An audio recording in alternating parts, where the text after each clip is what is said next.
Ok, là je continue, j'attaque la remise de la boîte à air, puisque donc on a remonté nos carbus précédemment, on a recommencé à remettre les pipes d'admission d'air, et là je mets le capot qui donne sur la boîte à air. Bon, c'est calculé au centimètre, au millimètre même pour que ça passe. On va voir comment on va adapter ça, mais avec le réservoir que j'ai prévu qui est différent de celui d'origine. Ça risque d'être serré, mais je pense que d'après mes calculs et à vue de nez, au pifomètre comme je dis, ça devrait passer. Je fixe là la boîte et je continue.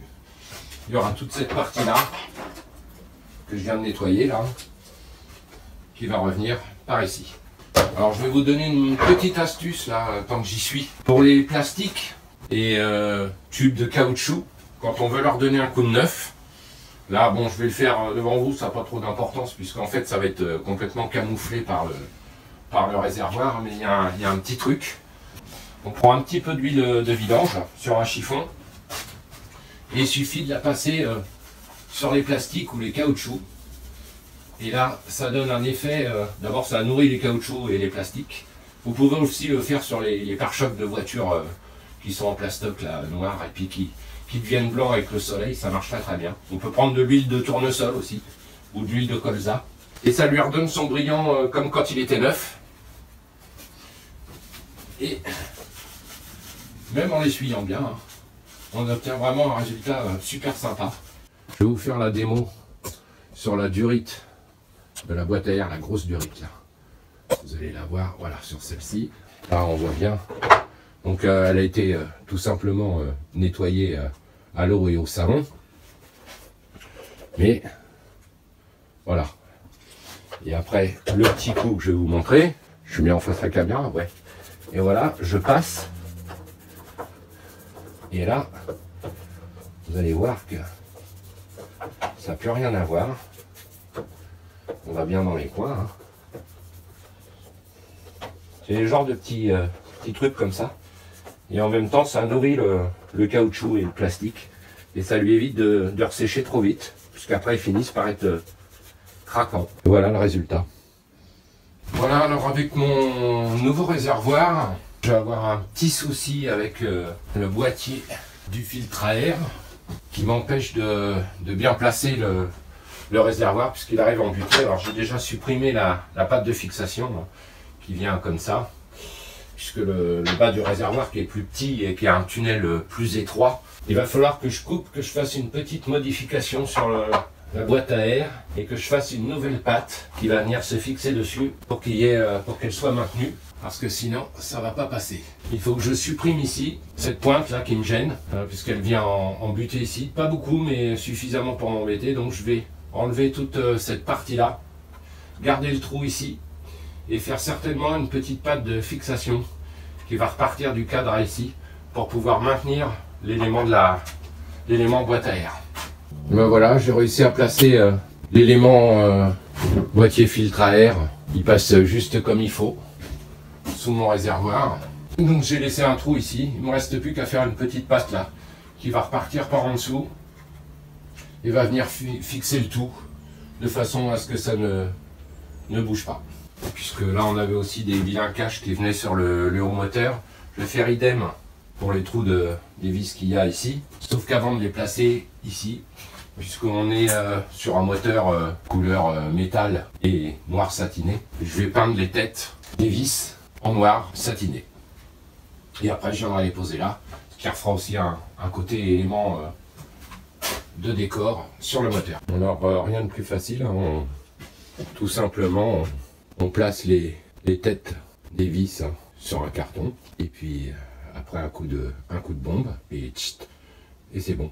Voilà, sur ce petit bout de vidéo on voit pas grande différence, sauf que j'ai travaillé sur toute la passe du faisceau électrique, des tubulures, les premières tubulures pour le radiateur et tout ce qui est durite d'essence, qui était un petit peu compliqué et un petit peu fatigué, qu'il a fallu pas mal que j'en change. Il y avait déjà eu visiblement un petit, comment dirais-je, Pougnac là-dessus. La remise des câbles de starter qui ont été assez laborieux parce que pas grand place. Et puis finaliser quelques mises à la terre, y compris pour le moteur du radiateur. Maintenant j'en suis à la tuyauterie si je puis dire. Les durites du radiateur, du système de refroidissement ont été remontés. Ici aussi, hein, vous avez vu sur la vidéo, la deuxième à la démonte du moteur, comment le caliostat a été bouché. Donc tout a été nettoyé, hein, durite aussi, plus à l'intérieur qu'à l'extérieur, elles en avaient besoin. Voilà, on a le trop plein du petit radiateur. Ici, il me reste sur le cylindre avant, ici on voit, voilà, juste là. Je vais mettre un petit bout de durite et tout simplement un petit filtre pour les prises d'air moteur dessus. Et donc ça sera collecté dans le filtre. Et le filtre, il suffit de le vérifier, de le nettoyer de temps en temps ou de le changer. Voilà, donc on va remettre les tubes de fourche. Et là j'ai une idée, j'avais des vieux amortisseurs que j'avais récupérés d'une ancienne machine. Et dont je viens de dégager les ressorts, les recouper. Et je pense que pour un côté simplement esthétique custom, entre les deux têtes de fourche, je vais peut-être voir si je peux y insérer ces vieux ressorts qui viendront se placer comme ça entre les deux têtes de fourche, histoire de donner un petit côté fun et custom à la machine. Je vais voir si ça va, j'ai peur qu'il soit un peu court. On va faire un essai, mais avant ça, il va falloir que je remette les têtes de fourche. Et puis j'ai remis aussi sur les tubes de fourche, hein, j'ai remis les caches poussières neufs, évidemment. Alors évidemment, hein, on en profite pour bien nettoyer et regresser les roulements. Hein. Tant qu'à faire, ça serait dommage de louper cette partie-là. Et on va remettre nos têtes de fourche pour commencer.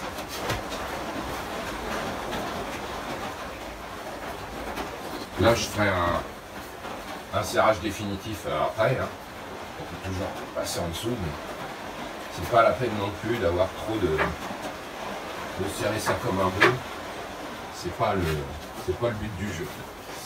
Bon voilà, ça avance, mais j'ai une petite ici pour caler les ressorts, je vais créer des petites bagues ici en caoutchouc que je vais mettre au diamètre des tubes de fourche pour éviter que ça bouge.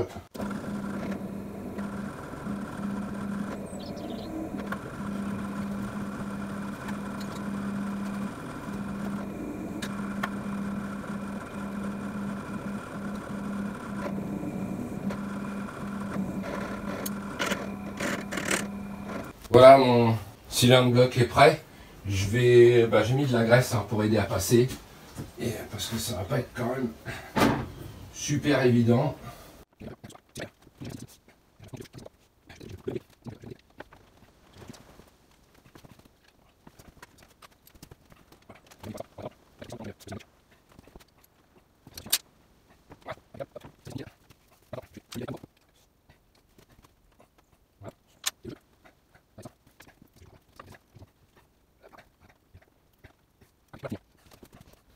Voilà, ça va nous donner un petit look plutôt sympa, j'aime bien là, côté custom. Et ma foi, j'avais ça sur un de mes vélos quand j'étais tout gamin, une sorte de vélo avec des airs de chopper. Et il y avait des ressorts comme ça qui servent à rien, qui sont juste là pour faire le look. Voilà, je vais refermer donc mon tête de fourche supérieure.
Voilà, j'en ai profité pour poser le guidon, hein. Donc voilà. Poser les pontets. Ici, j'ai raccourci les tiges pour pas que ça dépasse. J'ai fait une petite, juste placer l'optique là pour voir ce que ça donnait. Et ma foi, ça a plutôt une tête sympathique. Ah, je me recule pour...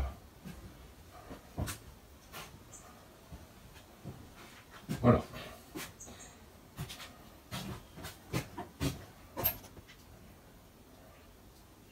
Je pense que c'est pas mal du tout. Enfin, en tous les cas, ça me convient.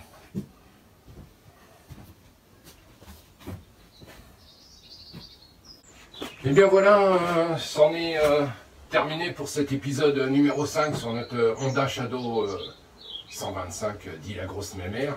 N'hésitez pas à vous abonner, retrouvez-nous sur Instagram. Et puis, gaffe sur la route. Allez, salut à tous, à bientôt pour le prochain épisode.